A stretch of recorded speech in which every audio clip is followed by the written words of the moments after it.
Здравствуйте, с вами Влад и новый авторский рассказ моего канала «Жизненные истории». Мария с улыбкой слушала переливы птичьего пения. Она очень любила бродить в лесу именно ранним утром. И именно потому, что птицы как будто хотели спеть все и сразу. Она оперлась на ствол березы, поставила корзинку у ног. Как же хорошо! Когда Маша решила переехать из города сюда, все ее знакомые крутили у виска пальцем. Молодой доктор, которая толком-то и поработать не успела, красивая, умная, и вдруг желание уехать в какую-то глушь, изучать травы.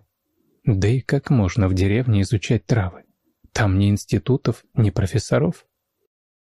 Маша только улыбалась. Ну не могла же она всем объяснить, что будет не травы изучать, а использовать их. Примерно 1,5 года назад в этом самом доме, куда она собралась, Мария нашла книгу. Огромную, старую, написанную от руки чернилами. Дом этот ей достался в наследство от бабушки, с которой она виделась очень редко. Бабушка была мамой папы, а папы давно уж не было. Мама им общаться не запрещала, но и не заставляла навещать бабулю. Но даже по редким встречам Мария помнила ее. Ласковую, всегда вкусно пахнущую цветами. В общем, хорошую и радостную. Мама 5 лет назад вышла замуж. Укатила в далекую Сибирь. Они уговаривали Машу поехать с ними, но она не согласилась. Полистав книгу, Мария поняла, что перед ней настоящий клад.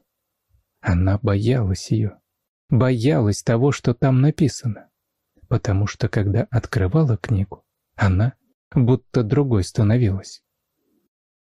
Девушка вздохнула. Еще день-два и все. Хорошая погода бабьего лета закончится, начнутся дожди, холода. Сегодня она в последний раз в этом году вышла за травками. Их осталось-то уже совсем немного. Только те, которые силу свою набирали осенью. «Дик!»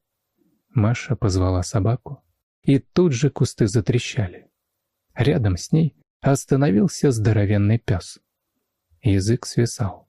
Собака тяжело дышала. Она потрепала его за ухом, и пес, как будто подкинутый пружиной, стал прыгать вокруг нее. «Ну все, хватит уже, скачешь как мячик». А в ночь началась настоящая буря. Ветер свистел. Дождь хлестал так, что, казалось, стекла в доме перебьет. Маша даже Дика домой запустила, чтобы не так страшно было. Но пес не прибавил ей смелости, потому что при каждом порыве ветра сжался к ней и поскуливал. К утру все стихло. Вышла на улицу, вздохнула. Во дворе были наломаны ветки. В одном месте покосился забор.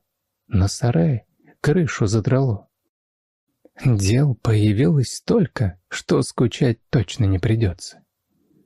Дик навострил уши, гавкнул, глядя куда-то сквозь забор. «Что там?» Пес не обращал на нее никакого внимания. Подошел ближе к забору, прислушался и громко залаял. Если Дик слышал каких-то животных, тоже лаял, но совсем не так, а как-то по-другому. Но вот сейчас лай его был с подвыванием. Может, путник какой? Маша быстро открыла ворота. «Дик, пошли!» Пес рванул впереди нее. Она едва поспевала за ним. Недалеко от дома, за кустами, Дик остановился и начал лаять так, будто сошел с ума. Да что ж там такое? Маша раздвинула кусты и бросилась вперед. На мокрой земле лежала женщина. Одежда ее была грязной, и незнакомка не подавала признаков жизни.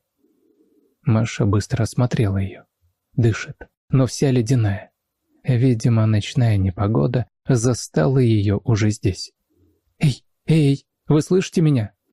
Женщина промычала что-то нечленораздельное, и Маша поняла. Идти она вряд ли сможет. Сбегала домой за одеялом, перекатила женщину на него и потащила к дому. Дик, когда понял, что хозяйка делает, старался, помогал ей зубами. Кое-как справились. Она сняла женщине мокрую одежду, укутала ее в теплое одеяло. Странно, как она здесь оказалась? На руках обнаружились синяки, как будто веревка была или что-то такое. Маша видела, что спасенная незнакомка успокоилась, задышала ровнее, похоже, согрелась.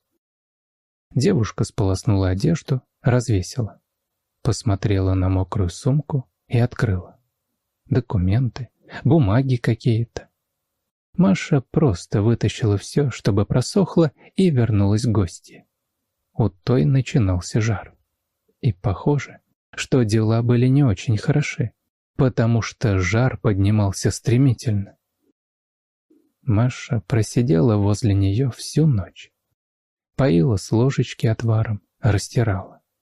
А к утру, когда совсем вымоталась, женщине стало чуть легче.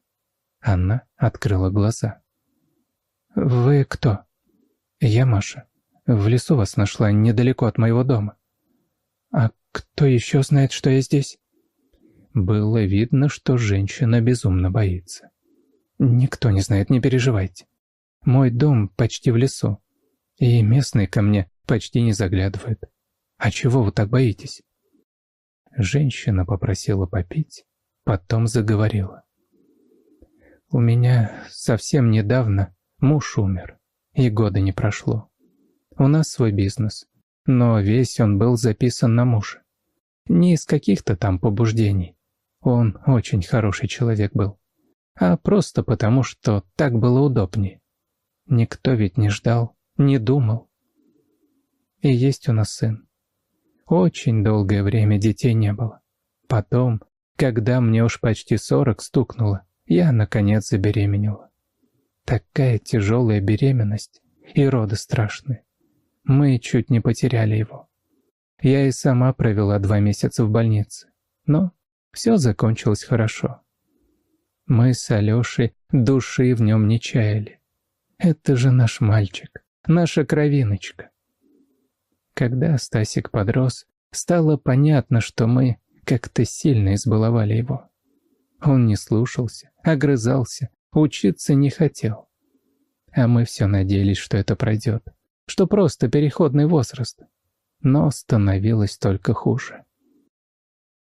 Леша пытался с ним поговорить, объяснял, что так жить нельзя, и в конце концов просто заблокировал карту сыну. Вы не представляете, что стало со Стасом. Он был похож на кого угодно, но только не на человека. Бросился в драку к отцу, и у Леши не выдержало сердце. Женщина замолчала, потом смахнула слезу со щеки. Мы остались вдвоем. Первое время Стасик притих, все больше находился дома. Я думала, его потрясло то, что он сделал. Прогнать его я не могла. Все-таки сын. А когда подошло время мне вступать в наследство, он стал таким же, как и прежде. Хотя нет, и намного хуже. Требовал, чтобы я все переписала на него. И вы знаете, в какой-то момент я поняла, что он может меня убить. Мне уже ничего не нужно было. Было страшно. Я побросала в сумку документы из сейфа мужа и только успела спрятать сумку на себе, как сын вошел. Он улыбался, но улыбка его не была доброй. Это была улыбка хищника. «Мам, мы так давно никуда не ходили вместе. Поедем, посидим в кафе». И было так странно слышать от Стаса такие слова. Я растерялась, согласилась. Конечно, ни в какое кафе он меня не повез. Мы ехали долго, и я уже понимала, мне конец. Но Стас то ли пожалел меня, то ли решил не морать руки. Выгрузил в лесу, привязал к дереву и сказал: «Спасибо, я знаю, где все документы, так что можешь не переживать. Я прекрасно справлюсь и без тебя». Понимаете? Он уехал, но не знал, что я все забрала. И как только обнаружит, вернется. Он будет искать меня и документы. Но я не могу обращаться в полицию. Он же мой сын. Маша задумалась. Да, если такой человек найдет мать у нее, неизвестно, чем все это закончится. Наверное, нужно все-таки к кому-то обратиться. Ей сразу пришла в голову мысль про местного егеря. Маша, конечно, постаралась успокоиться, потому что если встречала его, то всегда отворачивалась, чтобы он не замечал, как она краснеет. А познакомились очень интересно. Маша жила здесь уже год. У нее было укромное местечко, куда она каждое утро ходила купаться. Там никого не было, потому что выход к этому озеру был только из леса. А тут она вышла из воды, естественно, без одежды, и нос к носу столкнулась с мужчиной в форме хаки и с карабином на плече. Он смотрел на нее насмешливо, и девушка не сразу сообразила, что обнажена. Маша ойкнула, схватила полотенце. «Вы что здесь делаете?» Мужчина поднял бровь. «А это что, частная территория?» В общем, встреча вышла еще та. Учитывая, что мужчина был молодой, симпатичный, да и вообще... В общем, Маша старалась больше с ним не встречаться. Но от деревенских знала, что все его уважают, что правильный он, что поможет. Да и возможности говорили, что много у него. Якобы военным был, а сюда приехал то ли после ранения, то ли еще после какой-то трагедии. Маша подошла к Ольге Павловне. Гостья крепко спала. Ну, после ее отваров она не проснется еще минимум часа два. Девушка заперла дверь и строго сказала Дику: «Охраняй», а сама бросилась к егерю. Его дом находился километрах в 2 от деревни. Мужчина удивился, но вида не подал. Выслушал внимательно и спросил: «Она одна сейчас там? С Диком?» Он кивнул. «Хороший пес. Пошли, разбираться будем на месте». Маша смотрела документы Ольги Павловны, а Андрей разговаривал с ней. Гостья была слаба. Не на все вопросы отвечала. Наконец, егерь вернулся к Марии. «Да, история, конечно, так себе. И нужно крепко подумать, чтобы понять, на что способен этот выродок. Вы на что там так смотрите?» «А вы сами поглядите. Мне кажется, теперь можно звонить в полицию». «Нужно ей сказать. Только как?» Они присели рядом с Ольгой Павловной. Женщина посмотрела обеспокоенно. «Что-то случилось? Он здесь?» «Нет, его нет. Я вызвал полицию». «Но я же просила. Мой сын...» «Он не ваш сын». Женщина замерла. «Я вас не понимаю». «Вот, почитайте. Мы это нашли в документах, которые вы взяли из сейфа мужа. Если мы правильно поняли, вы не смотрели то, что берете, а просто скидали все в сумку. Тут есть письмо вашего мужа и документы». Гостья читала и плакала. Муж рассказывал, что у них родился мертвый ребенок. Он прекрасно знал, как Оля ждала его, так что не смог поступить иначе. В тот день в роддоме рожала еще одна женщина. Ребенок у нее был 7-й, муж бросил. В общем, она собиралась его оставить. Ему эта вся рокировка не так уж дорого и стоила. Врач даже доволен был, что с документами на отказ не возиться, да и заработал заодно. Ну а в конце муж просил прощения и прикладывал настоящие бумаги. Ольга Павловна опустила письмо. «Я всю жизнь ругала себя за то, что нет в моей душе по отношению к сыну того самого горячего чувства. Я любила его, но мне всегда казалось, что другие мамы любят своих детей больше». В дверь постучали. Все вздрогнули.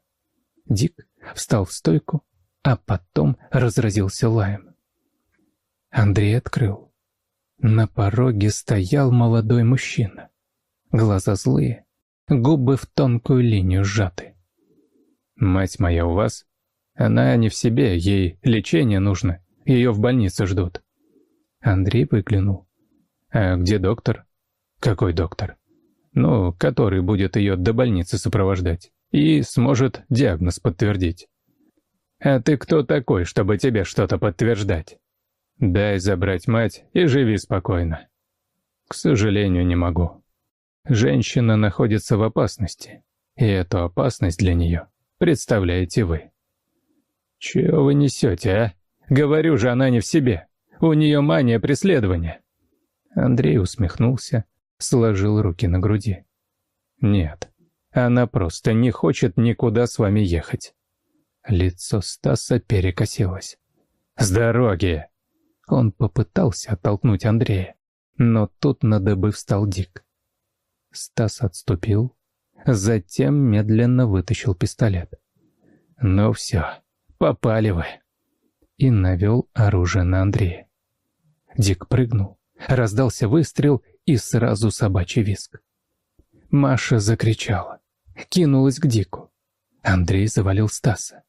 И в ту же секунду двор наполнился людьми в форме. Маша, Андрей и Ольга Павловна сидели в коридоре большой и очень дорогой ветлечебницы. Ольга была еще слаба, но настояла на том, что тоже поедет с ними. Неподалеку стоял мужчина и укоризненно смотрел на нее. Это был их семейный доктор, и он настаивал на срочной госпитализации. К ним вышел мужчина в белом халате. «Ничего себе сопровождение. Все в порядке. Пару недель, и будет ваш друг как новенький. Удачно все получилось. Ранение сквозное. Так что ничего жизненно важного не затронуто. Крови, правда, много потерял, но это мы восполним».